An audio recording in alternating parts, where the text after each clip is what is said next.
Hi, and welcome back to Director's Commentary, Episode 11, where we're talking about Episode 11 of Jules and Monty. We hope you enjoy. Ready? Oh, I've done something. Set, go.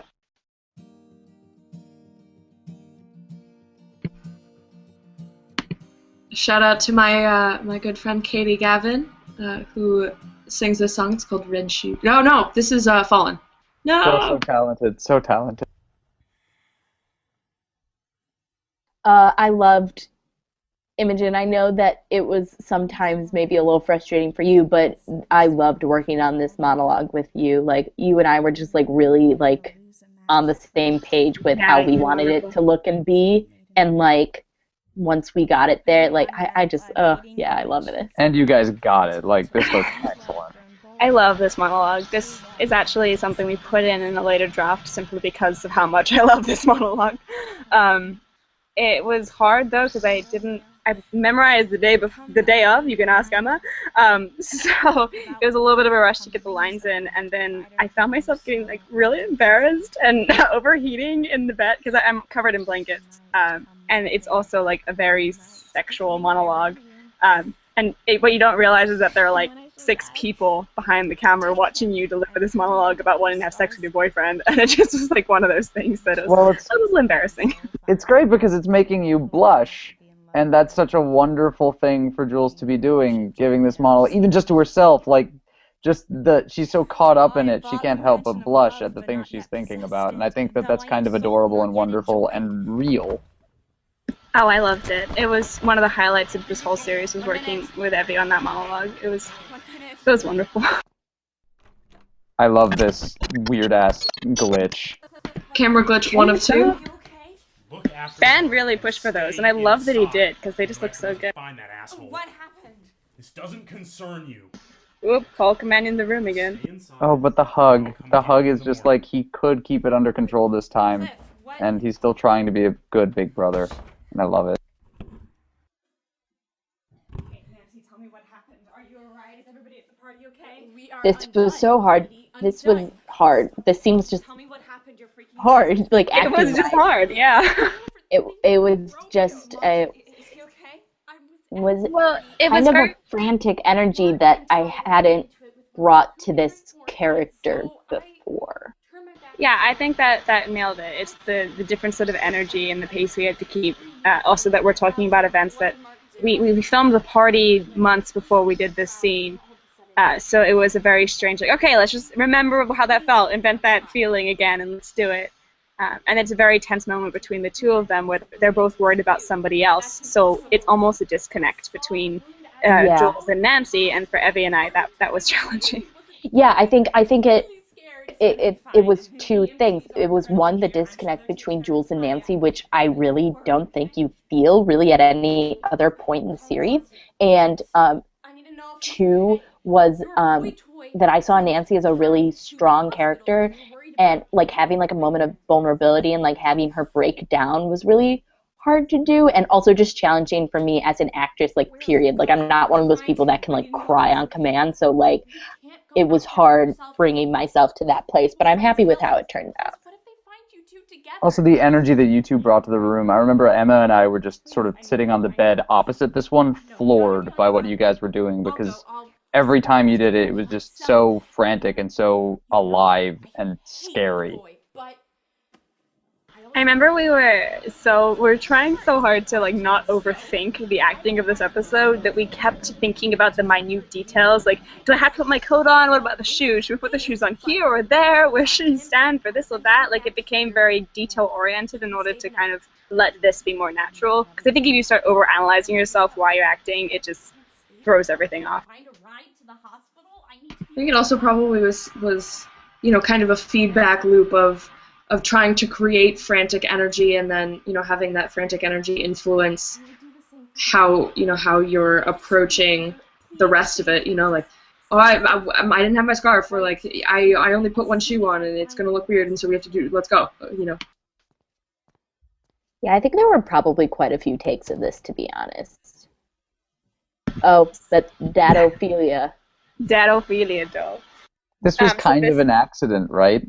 It was kind of, and then Ben realized it. I think take 2, he realized it and wanted me to stay there for longer, and then was like, try and get your arms similar, but not the same. And I mean, I just happened to have that poster. But I love that this ended up being a parallel between 2 Shakespearean heroines and their trials. It's a beautiful image. I also love how long the silence is there. I think it's a very sort of striking moment to the frantic nature of the rest of this scene, that it ends with a good 15 seconds of silence. Yeah, well, I also think that that's our cue to the audience. That's us being like, shit's about to go down. It also parallels the silence at the end of episode 14. So, like, I think for both of these episodes are big emotional upheavals for Jules, and she's clearly not the best at turning the camera off or remembering that she has the camera on. So you keep getting these moments of her, which actually they kind of suck to do in the moment, because like the room goes silent and you're just kind of left sitting there sniffling or actually crying or whatever it is, trying not to make it seem dramatic, but it is dramatic by nature, so it's a hard balance to strike.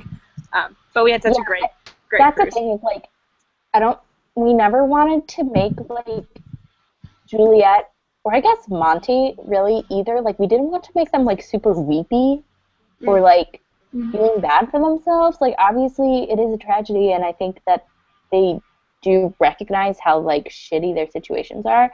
But like, as much as I love Leonardo DiCaprio, like, we weren't gonna have Ed having one of those "I defy you." I love that moment. As much as I would have liked. That is honestly one of my favorite interpretations of that line that I've still seen, because Leo's little face is crying and he's screaming, whatever. But like that doesn't fit for. Well, like, also, because if Ed had that moment like in a dorm room, like someone would be like, "Yo, shut up." Yeah. And I mean, they're more mature. They're a little bit older. They're not these young teenagers who don't quite know how to deal with all this stuff, and it's overwhelming emotionally. Like, these are pretty much adults, and they can kind of check and balance themselves. But then when they do cry and when they do get to those points, it, to me at least, means a little bit more, because it's sort of like out of that adult grasp. They still can't control it. It means that much to them that all they can do is get angry or cry. Mm-hmm. And I think I also think a big contributor to that is the removal of the life or death stakes, and that, you know, it's not a matter of, you know, cross me and I will come to kill you, or, you know, even in an adaptation like West Side Story, that threat is very much there, and the threat of violence isn't really. It doesn't feel that real until it happens. And even then, the threat of death is not really looming. Mm-hmm. Yeah, I honestly think we might have been able to get away with this series, like, without that scene with Cliff. You know, like, without the violence. Like, we could have done it without that and it still had some, like, super dramatic moment. But I think how we kind of kept like violence in without making it life or death, because like I know some people at the beginning were like, are these like college kids gonna commit suicide? Like, is that how this is going to end? And like we couldn't do that like to these characters. That would just be doing them a disservice, like, and it doesn't fit the universe that we created. But I think it is important for people to realize that like there's still the potential for violence here, but they are very much two different worlds, if that makes sense. Yeah, I think it also was I mean, we've talked a lot about this, but a matter of serving our audience, in that we were very aware the entire way through that we may have very young viewers and old viewers and everyone in between, and on YouTube, it's your creator, as a creator, it's your responsibility to make sure you're taking care of your audience, I think, because they could click on a video and watch something that really hurts them, and that's, I think, on you more than anything. So that's why we put a trigger warning in front of episode 14, because I honestly don't think that it's that horrific, but at the same time, I wouldn't get triggered by it, but maybe somebody else would. So having that awareness and knowing that there's the violence is important. If we had, and honestly, if in some alternate universe you guys had written this where, like, Monty does kill himself at the end or something like that, we would have put a trigger warning on that too. Like it is all about taking care of your audience. But I think that it's great that we didn't end that way, because I just really think it would have kind of erased some of like the really good work we did earlier. Yeah, I mean, it didn't serve this story, and at the end of the day, you have to, as a writer, you have to make sure you're serving the story you're telling. And originally, Ed and I tossed around the idea of overdoses or whatever it was going to be, and then just kind of came to the conclusion that our story could be told without death, and needed to. As the tragedy almost is that they continue the rest of their lives with this being the beginning, the tragic beginning rather than the tragic end. Okay, well, that is episode... Well, that was depressing.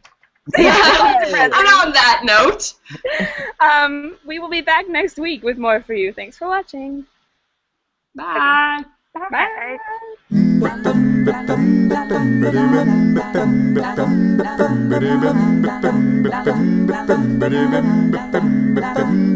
Bye.